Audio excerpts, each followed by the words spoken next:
Before you can calculate how much income your plan will need, you'll need to know what your client's expenses are expected to be. In most cases, these expenses will change as your clients age. To address this, Plantastic allows you to define expenses in ranges.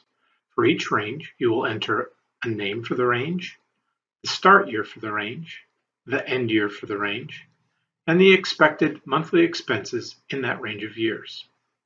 There are a few things to keep in mind as you define the expense ranges. First, the start and end years are entered as plan years, not calendar years. For example, your first range might cover years 1 through 10, and the next range years 11 through 15, and so on. Be sure that the ranges don't overlap or have gaps between them. If you accidentally have gaps or overlapping ranges, Plantastic will catch the errors during the validation process and alert you. Expenses are divided into ranges to reflect changes in your client's lifestyle as the plan progresses.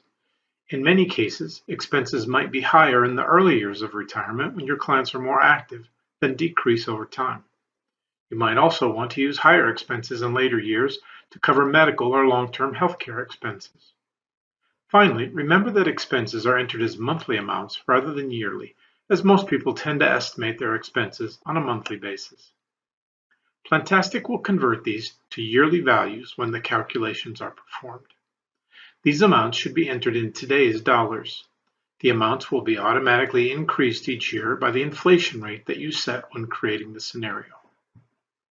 The default scenario templates provided by Plantastic include 4 expense ranges. They're named to help you explain the concept of expense ranges to your clients. The go-go years, when your clients are most active in retirement. The some-go years, when the clients are still active, but to a lesser degree.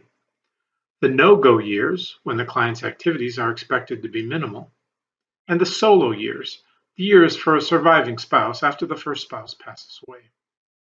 You can delete these ranges if you don't need them, and change their names or their start and end values. There's no limit to the number of expense ranges you can create, but each scenario requires at least one expense range to be defined. You can also create single-year adjustments for one-time expense increases or decreases, such as a 50th anniversary vacation. Watch the lesson on adjustments for further details.